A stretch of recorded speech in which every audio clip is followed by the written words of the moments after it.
Yorana. C'est la troisième nuit que le bénévole de l'association Temana o Temoana installe son hamac sur un des moutous de l'atoll de Tetiaroa pour observer et enregistrer la dernière ponte d'une tortue verte baptisée Nana.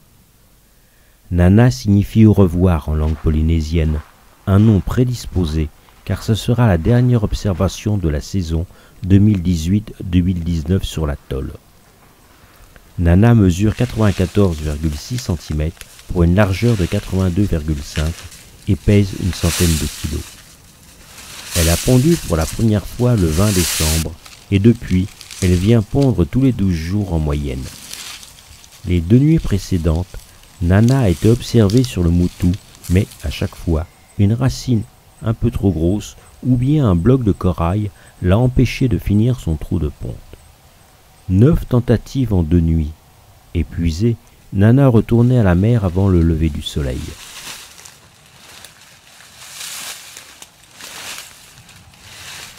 Elle a été vraisemblablement fécondée lors de son arrivée par plusieurs mâles qui rôdent autour de l'atoll.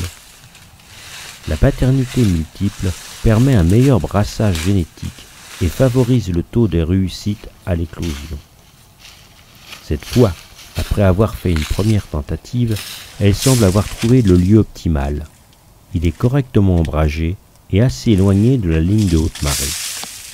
Après avoir balayé la zone, elle creuse le nid uniquement avec ses nageoires postérieures qui sont puissantes mais également très flexibles et sensibles. Elle peut enfin pondre ses œufs en les évacuant par son cloaque positionné au-dessus de la chambre d'incubation. Les premiers œufs chutent d'environ 60 cm. Les œufs des tortues marines ne sont pas durs. La coquille de l'œuf est souple et d'une structure ayant une capacité de déformation. La coquille, lors de l'évacuation, est humide et glissante.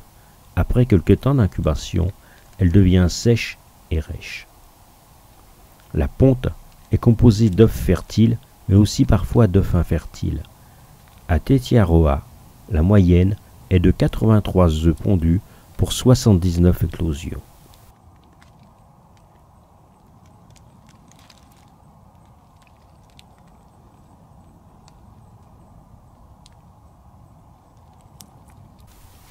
Le thermologueur va enregistrer toutes les variations des températures d'incubation. Information très précieuse, notamment pour appréhender la détermination du sexe des tortues et également l'impact du réchauffement climatique.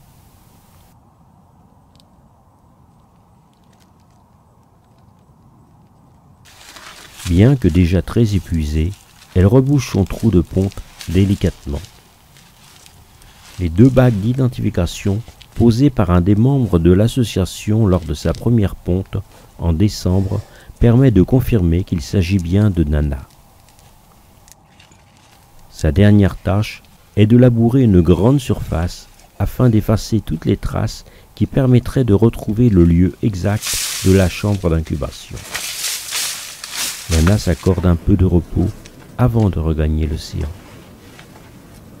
Elle n'a pas encore fini son périple. C'est une question de survie maintenant, car cela fait plusieurs mois qu'elle n'a pas mangé ou presque pas. Il faut qu'elle retourne à son lieu de nourrissage.